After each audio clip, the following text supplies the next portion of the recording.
Hello, my wonderful viewers, and welcome to another episode of Betty Adams Overanalyzes. Today we look at the fourth episode of Season 7 of the Clone Wars. Unfinished Business.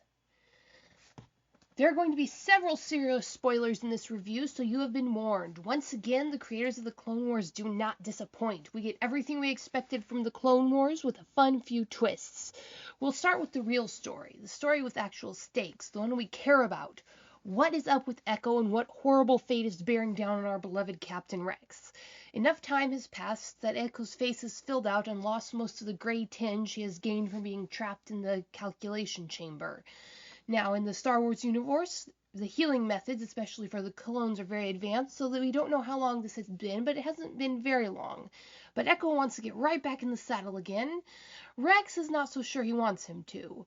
The Jedi politely overrule Rex, accepting this tortured teenager back into their ranks so he can be useful. I truly cannot do justice to the scene. Mace Windu, Obi-Wan, and Anakin simply accept that Echo can be, that he should be useful to the cause, even though the horror of his experience is written all over his body. If they have the slightest qualms about throwing him back into the meat grinder, none of them, not even Anakin, show it. It illustrates quite nicely how cold and numb they have become to the horrors of this war, even if they still follow the outward show of caring. The show then delivers on one of the major selling points of an animated show, the near limitless expression of the imagination that pure cartoon animation gives. Fleets of spaceships sweep across the screen, the camera pans lovingly over the Jedi, leaping from amazing heights to the ground as the droids blast away at them. Angles and scenes that would never happen in even the biggest budget action movies because of the simple physical restraints of reality, and are almost impossible no matter what the budget. It's beautiful. And yet, through it all, the writers never let you forget the raw brutality of this war. They use careful lighting and angles to let the camera linger on a single clone trooper standing by the Jedi. They give every visual hint that this is a character that you should care about, that he is going to be important to the story. It makes you excited. Is this going to be a clone brother we can get to know? Are we going to learn his name, his number, what he grew up with, what his dreams are beyond the war? Does he have dreams beyond the war? Are we going to follow him through the short remainder of the war and find out what he will be on the other side? Will he slide away and become a civilian? Will he dedicate himself to the Empire in its wake? What will he do after Order 66? And then a blast comes out of the melee and takes it out. It is quick but terribly detailed. His head snaps, his body jerks. He clearly felt the blow, and the creators wanted to know that you know that he felt the blow. And then another clone takes his place by the Jedi. This is a brilliant moment of development for all that it lasts for a moment. It carries a clear message, but not one that interferes with the story, one that only enhances the story and slips in so smoothly that you almost didn't notice it. The Jedi are supposed to care about saving lives, but in Season 1, Mace Windu wouldn't have let that happen. But now the Jedi have become increasingly numb to the millions of clones that die. However, in storytelling, a million is a statistic. To have a tragedy, you have to be focused on one person.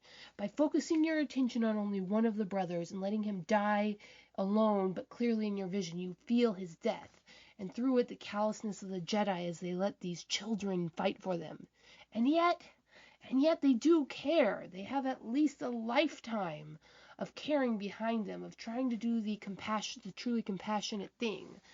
They instantly order the evacuation of these so-called men, these men-shaped boys who were put in their care. That is their first priority as soon as the mission is complete. They willingly put their own lives on the line before the clones. Why shouldn't these boys who were created to fill this purpose also willingly put their lives on the line? The Jedi's courage is illustrated, even as their compassion is shown to be withering under the brutal reality of the warfare.